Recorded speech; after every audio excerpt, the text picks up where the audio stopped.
Hey everybody, welcome back to another episode of Around the Fire. I am your host Andrew. I am feeling a little under the weather today. I have been doing the spring summer honey-do list, and part of that has been rebuilding, refinishing a deck at home, and I believe I've inhaled some heebie-jeebies and all that dust, and now have myself a little bit of an upper respiratory thing going on. So bear with me today, and we will get through this one. I just wanted to bring you guys some more content, and today, I love AKs, so we're going to talk about all the AK systems, what's available, what's out there, stuff you want, stuff you need, stuff that maybe will work for you, that's a better deal, and just bring you some facts and information about all these products. Okay, so I guess one of the best places to start is we'll start in the front of our AK, or as Grand Thumb would say, we will go tip to butt. That being said, muzzle devices. So I guess there's really two schools of thought here. You're either going to suppress your AK or you're not going to suppress your AK. If you're going to suppress your AK, there aren't a whole lot of options for direct devices except for like the Wolverine, right? The Wolverine is intended for the 14x1 left-hand threads. There are adapters for the Wolverine to get you to either the 24x1, 24x1 left hand, or the 26mm by 1 left hand from, like, say, Zastava or your Yugos. Now, this is a fantastic can, very, very nice, cool in its aesthetic because it looks like the real Russian counterpart of that era. However, it's heavy. It is very solid built, heavy can. There are a lot more modern cans on the market today, and they do have adapters. So you can get yourself a 14x1 left-hand adapter or something like that that maybe works with the QD mount. There are options out there. You have to do some digging there and do your own research. For instance, on one of my Zastavas, I am running a CNC Warrior 26mm by 1 left-hand adapter to a 1/2x28 adapter. So it's, I'm sorry, just to clarify there, it's the 26mm by 1 left-hand to 1/2x28. And then I'm got a direct thread Gemtech 2 Trek, which is an older can now. I think that's been replaced by the Patrolman. And it's a shorter 5.56 can, but it really does a great job. But a lot of times, as you're moving back in the firearm, just to discuss here, you are going to have to vent the gas tube. Do not be afraid to just pull out your gas tube. All right, well, I had one around. My buddy had one up here. It was an extra one, and I can't find it now. But don't be afraid to pull it out and drill some holes in it. It's not going to hurt anything. I mean, maybe if you drilled 5,000 holes in it, you would. But all it's going to do is vent gas in that forward section rather than venting gas in your face. Okay, so there's going to be a lot of information contained in this video. I'm realizing now as we're just starting. I could probably organize these things better, but my laziness and autism does not allow me to do so. So, other devices in the front. Obviously, you can put muzzle brakes. There's a slew of muzzle brakes. Just make sure you know your thread type. AK's standard 14x1 left hand. Like I said, Zastavas 26mm by 1 left hand, and then like say AK74s and things of the AK100 nature. If they have that bigger but not quite Zastava size, it's probably 24mm by 1 left hand. Things to think about when doing a muzzle brake: how long is your gun? If it's a shorter gun, you might want to do a blast diverter, something that throws it out front, or at least a muzzle brake that has a slip over blast diverter as an option, because if you're working with some guys shooting some drills together and that concussion's coming off the side and it's really short, you're gonna get a lot of fireball, unburnt powder, and it's very unpleasant for the dudes next to you, and sometimes unpleasant for yourself depending upon the gun. I mean, let's be honest here, some of the pressures coming off of these things, I've had some of the JMac stuff in the past. It looks really, really good, and JMac isn't ashamed of it. They know it. They've got like the loud as fuck brake, the LAF brake, and it's just fucking loud as fuck. It's just obnoxious, and it's not intended to be that way. It's okay. They're fine with that, but just some things that are for fun and some things that are practical. So keep that in mind.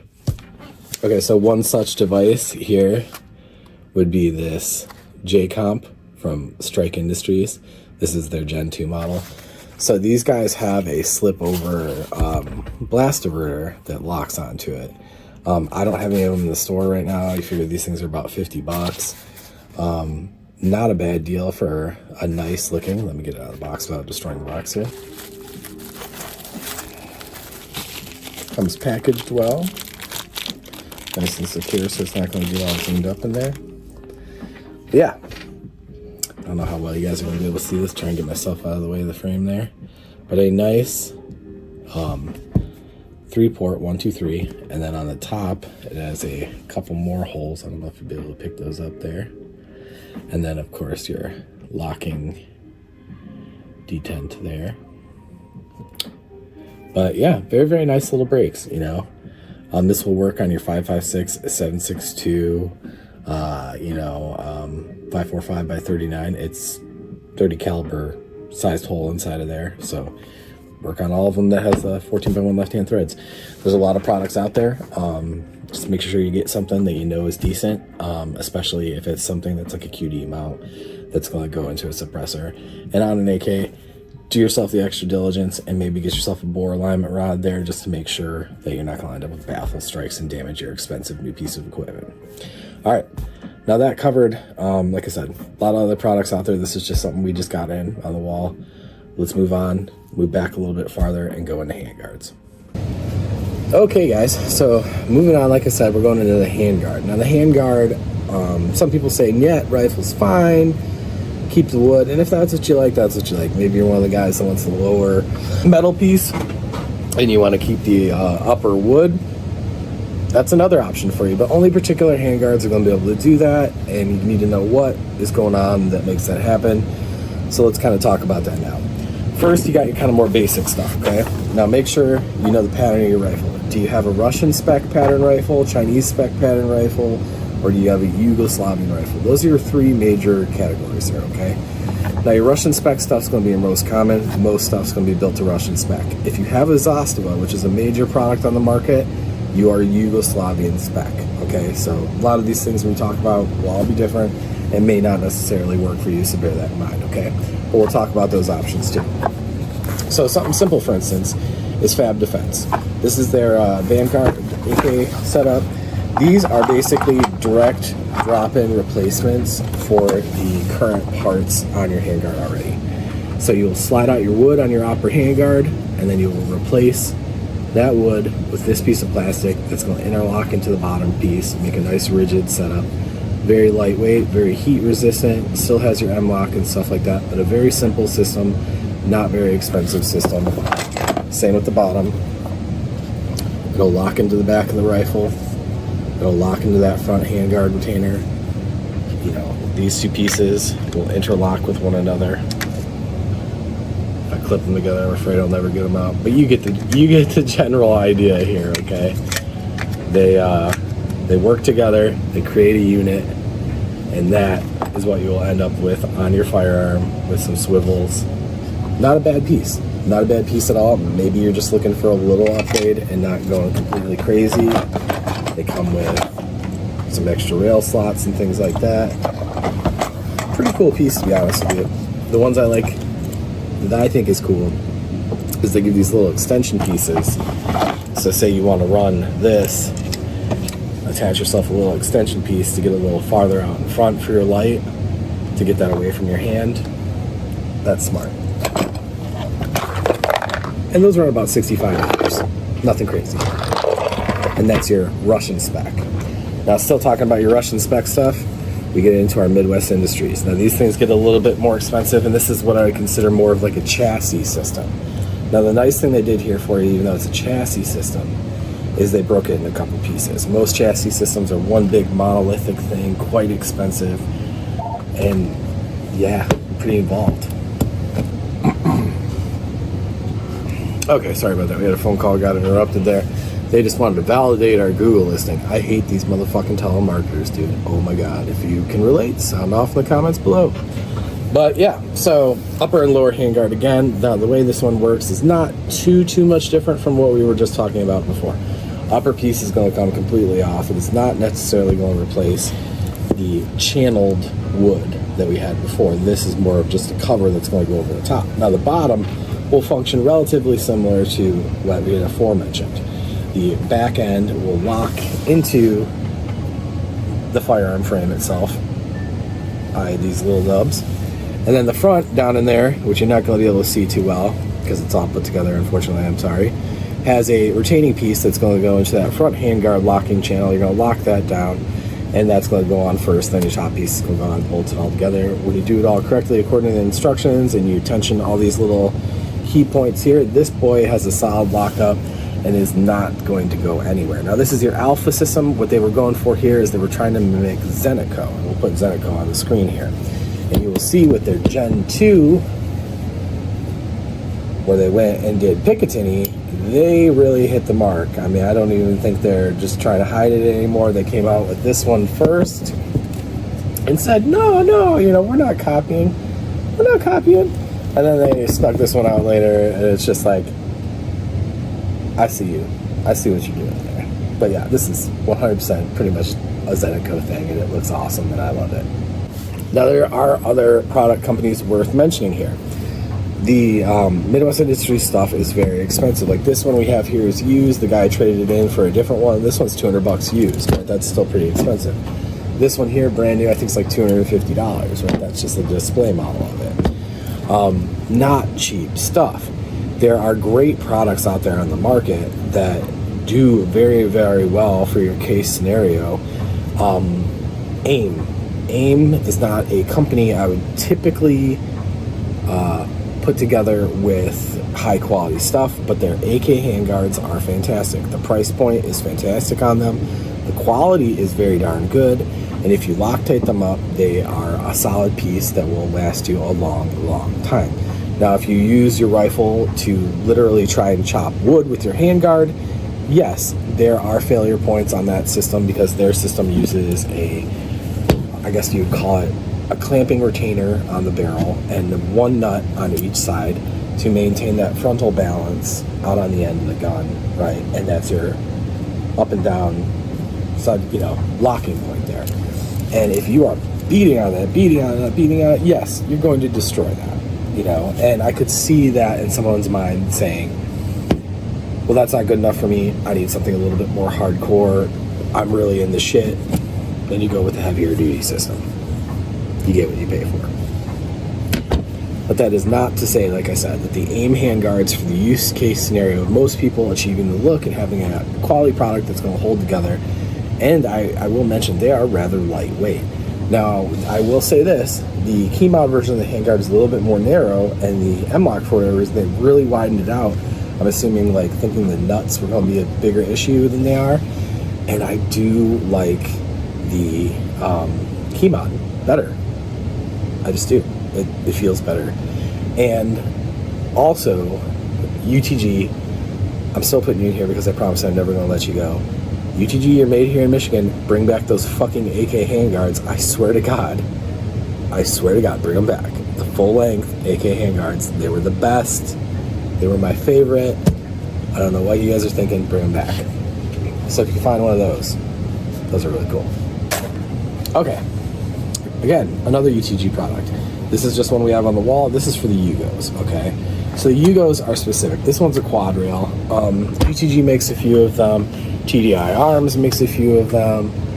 God, SLR Rifle Works makes a few of them. There's a lot of companies that are making this stuff for the Zastava specifically now. But when you have a Yugo pattern firearm, you're going to have a Yugo pattern handguard because the locations of the top and bottom are slightly different, so your bolt alignment won't be the same, and also the wood lengths are slightly different as well. So just something to bear in mind. You got a different muzzle brake on the Yugo, and you got a different handguard. Moving on from there, most stuff is going to be the same. Your grips are going to be the same, and your stock stuff's going to be the same, as long as you have a standard Tang style stock. Standard Tang style stock is standard Tang. If you got the Picatinny rail and the adapter in the back, it's a Picatinny thing, so on and so forth. If you got a folder, it's folder stuff. There's parts out there to eliminate that and change it over. There's all sorts of things out on the market you can get now, and we'll get into that as we go along here. But now we're going to move back from handguards and go more into the middle of the rifle, we'll do magazines, dust covers, grips, all in this little section here. All right, it's become evident that I'm quickly going to bury myself at my desk here today. All right, this bad lad here. This, again, is our Midwest Industries stuff. Your Alpha dust cover to go with the Alpha chassis system. Now, this cover, to be clear, requires the handguard. You cannot buy this cover and just install this cover without the handguard. A little bit of a downside to this product in my mind. It is, however, a fantastic and very superior product to many other options on the market. It is a very rigid chassis system. Very, very solid. Features everywhere abound. It is a nice product. Very, very well made.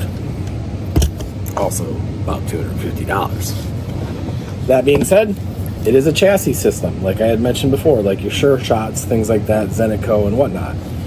It requires your handguard.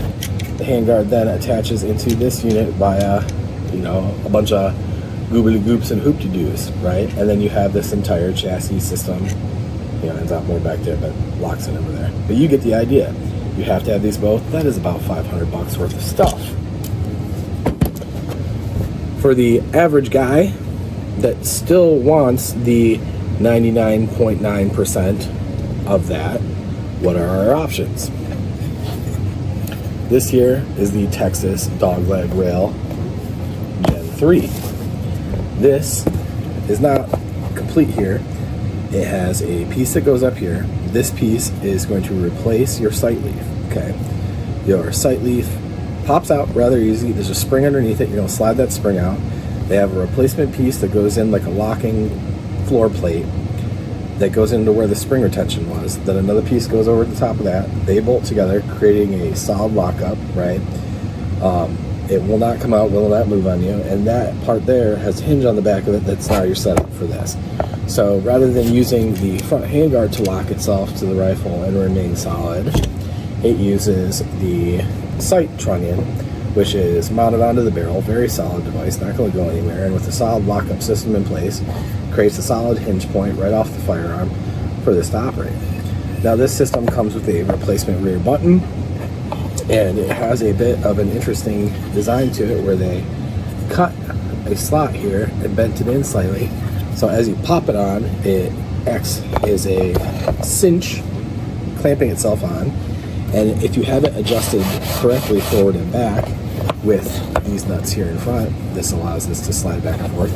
You take out any rear slot, bring it all completely to the back end, and it locks up solid. It's almost like you gotta really kind of to pop it off again.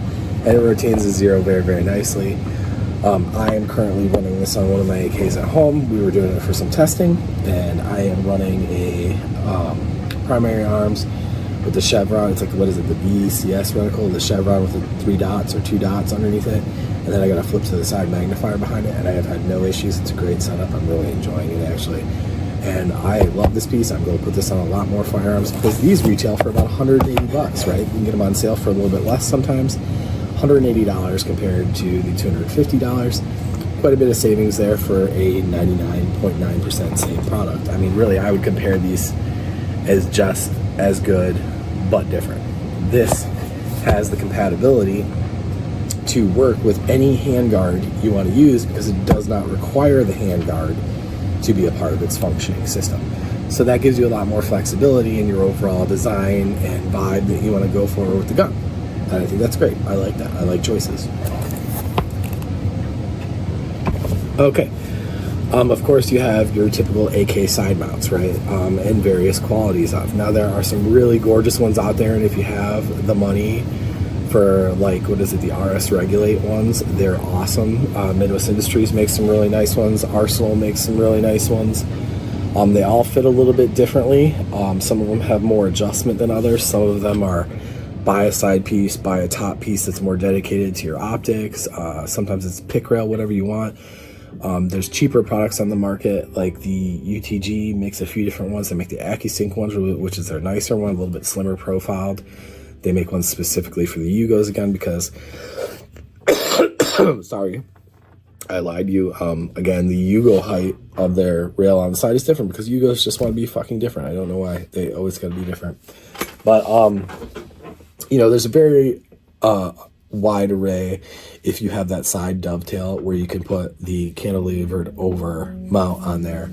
The benefits to that are it's an affordable process. There's nothing wrong with it. It just, to me at this point, with the available products on the market, is a tad bit antiquated. If you have the money to buy a decent cantilever mount like the RS Regulates, you might as well just go spend that money on one of these dust cover rails. I think it's a better solution. I think it looks better. I think it functions better, gives your weapon an overall more modern and better profile. There's just a lot of advantages to it, in my opinion, you know, and then that doesn't have to be yours. Maybe you're going for a different look, but you have all those options. Oh, I'm really dying. I don't know if we're going to make it through this. I don't know, man. I don't like getting sick. Grips. Do grips really matter? I mean, you like being comfortable. I mean, we buy furniture at our houses that you go to the store and sit on, right? I mean, sometimes we buy something for looks, you know. Sometimes we buy something because it's comfortable. Most of the time we probably buy it because it's comfortable. What's the really comfortable products out there in my mind? The Hogue grips, the Fab Defense rubberized grips. You know, those are my two favorites. Are there other products out there that are better? Depends on your use case scenario, I guess, you know.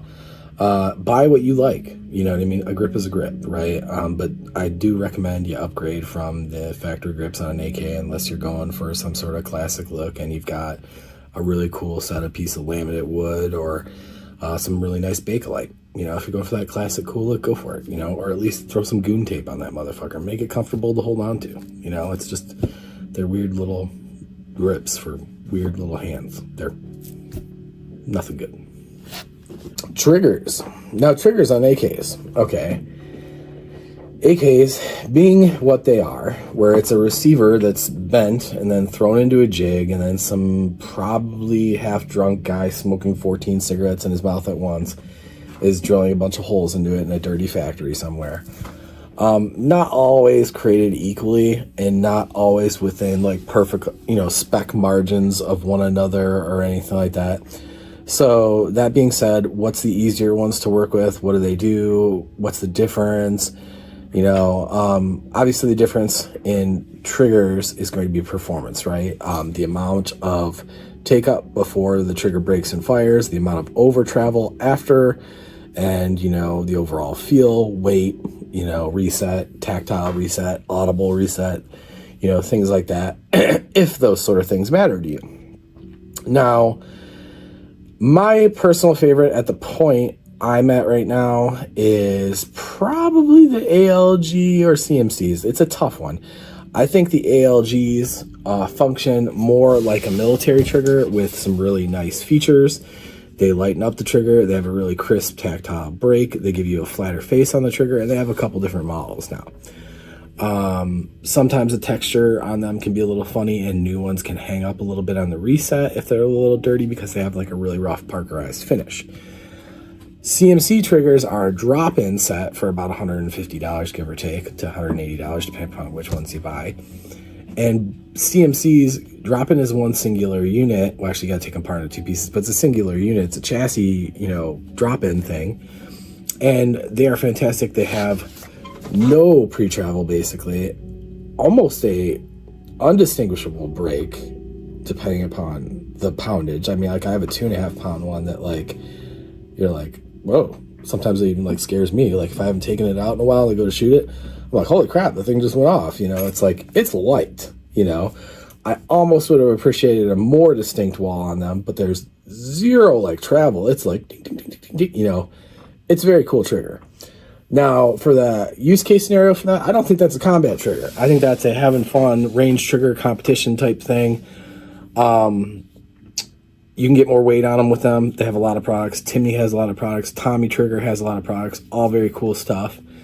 But like I said, for the money, ALG is great. It's easy to install. It goes in like a factory trigger. Not very complicated. And you can't go wrong with those ALGs. The ALGs have the pin that you put into the back of the trigger that you need to file down a little bit to get the correct safety engagement in there with your original factory safety.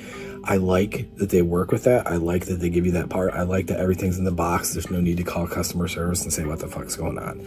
The CMC drop-ins, you got to use set screws to torque the thing up to bring the trigger package up higher. It kind of all bends and torques on itself.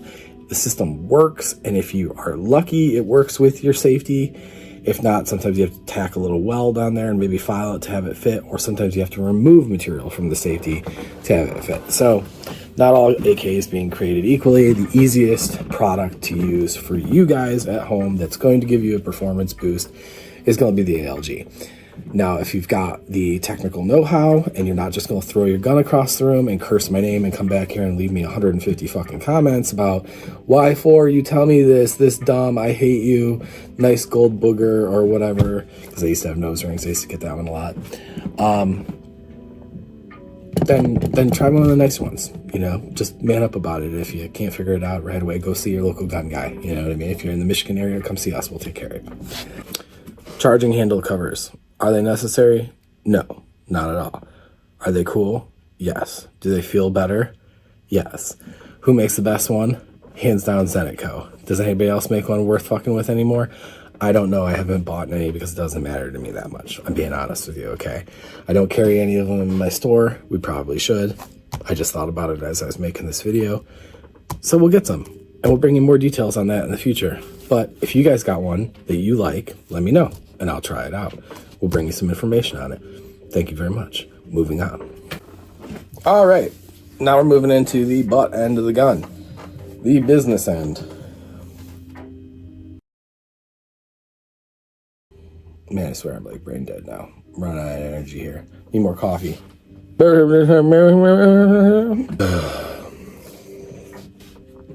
right, I'm running out of gas here, so let's try and wrap this up. The rear end of the firearm, your stock, if you bought an underfolder, you're a silly person and I don't like you. I'm just kidding. If you liked it for the aesthetics or whatever the look, then cool. If you bought an underfolder, you're pretty much stuck with it. There are some adapters and stuff like that to change it over to something more modernized. It's a pain in the ass. It never really looks that good. And like I said, I don't know why you did that. That's just me. I'm not one of those people that like the old stuff for the old stuff, okay? You can be that guy. You be that guy, all right? And we can be friends. We can hang out, and we can bust each other's balls back and forth, but we can, you know, still have a beer and a cigar, and it's cool. But if you are going for this modern Alpha AK build-out, best thing, in my opinion, is stock adapter type stuff, and let's talk about that now. So if you got Picatinny on the back, right? Picatinny type adapter. Look at that guy. Midwest Industries again. There's a bunch of companies that are making these, but this one goes right into a buffer tube. Some of them have a buffer tube attached to them already. Price varies, okay?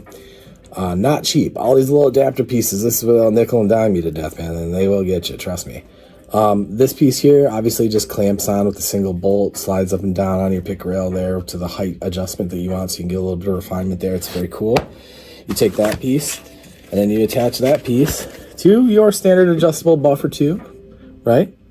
And put whatever stock you want on there. Pretty simple, you know? If you can't figure that out, I can't help you. Well, actually, that's not true. I could help you. I'm just being a butthole.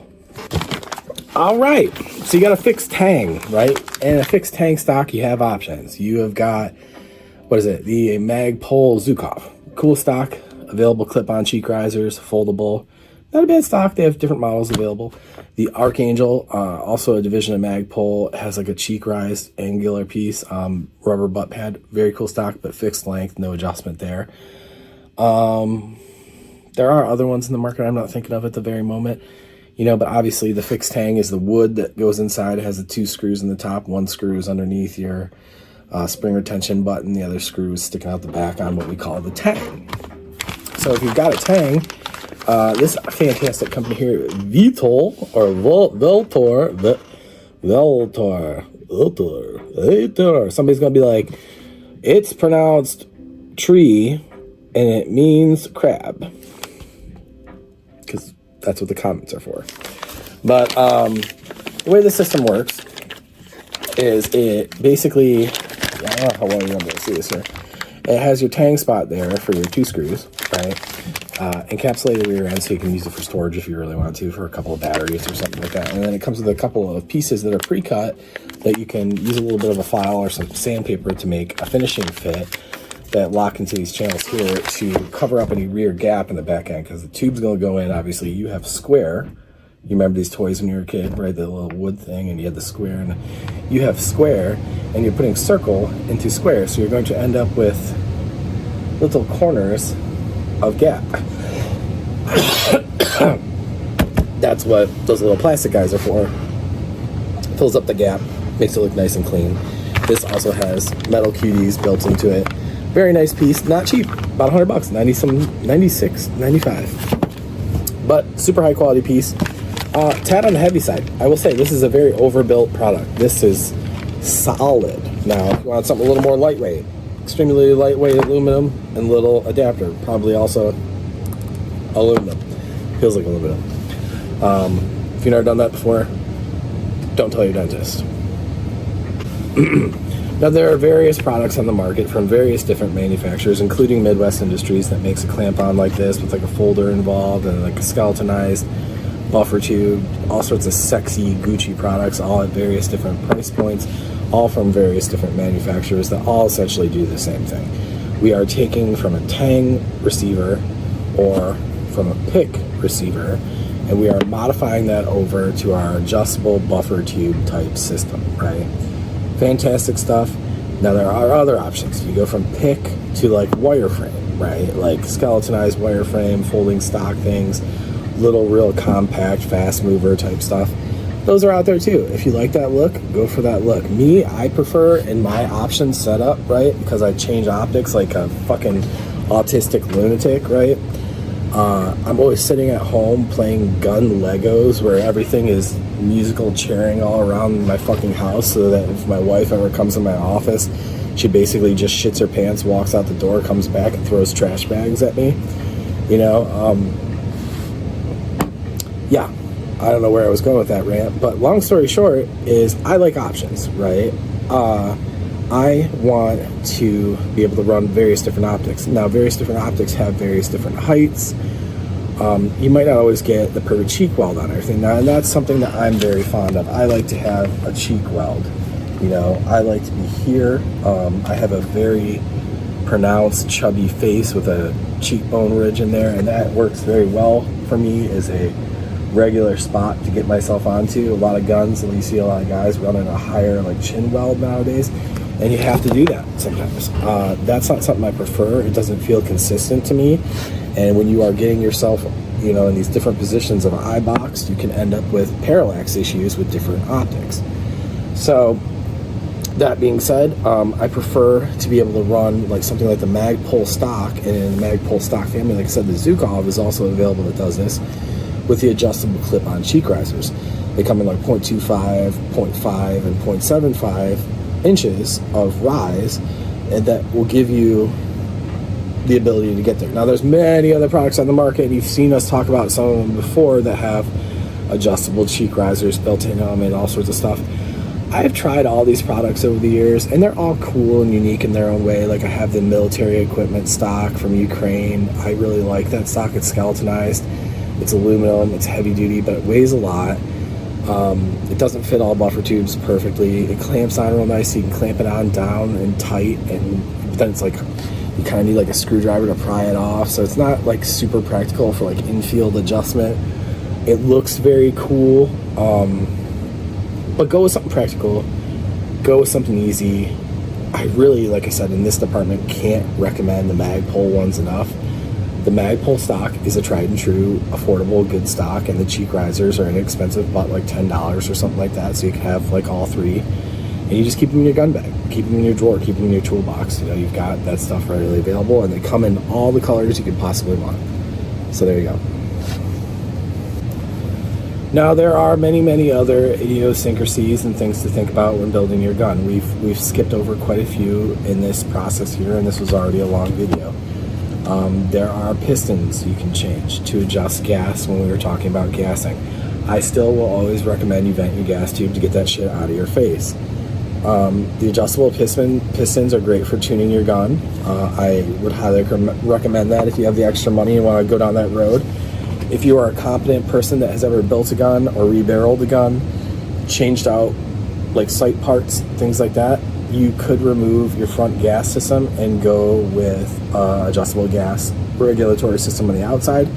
There's a few different products out there. They're a little finicky. They're a little hard to install perfectly because they require the spacing with the gas tube to be just right so that you can actually turn them, because the way this all comes together, if your gas tube is too tight, you end up having to really fuck with a lot of shit to make it all work correctly. But there are some neat products out there. You know, you could even remove as far back to the sight block, take the sight block out, and they make ones that are cut for red dot optics. Different type of competition type builds, you know, really dedicated builds at that point, you know. You could build your own gun with these newer milled receivers that are out there on the market. I can't think of who the company is. They're extremely expensive, but very pretty. If that's something you're considering, I would say go over to Rumble and check out Mel64D. He is actually the guy that I like. He doesn't even probably know I exist, but I learned everything from this dude about building guns back in the day. I just like cult fanboy watched all of his videos over and over and over again when I was seeking the information. And unfortunately, in the earlier history of YouTube now, he was one of the people that they went after because he showed you how to do stuff, and that became against the rules. So he just started getting purged out of there, and the guy had so much information that's so valuable. I believe he builds race cars and guns, and he's just a pure tinkerer at heart. And the guy had just like the amount of knowledge. Like if this dude was your neighbor, you know what I mean? Like, wow. But yeah, I recommend you check him out. He's more on that classic wheelhouse. You know, he's going to show you how to build the firearm. This stuff we're all talking about here today is building out a modern alpha style firearm, right? And I think we covered our bases pretty good. If you have questions, I always do my best to get back to all the comments. I'm not perfect about it. I'm a one-man show. I'm a married guy. I got like 4 dogs. I run a business as best I possibly can, and YouTube channel. If you have information that you need, you can call us at the shop. If you're looking for parts and stuff like that, we're happy to help you out. If you need anything else, like I said, sound off in the comments, shoot us an email. We'll do what we can for you, all right? All right, guys, I hope you have a good one. Be safe out there. Have fun. And, you know, good luck in these next couple of years, man, because I feel like shit's about to get real. Be good. Until next time.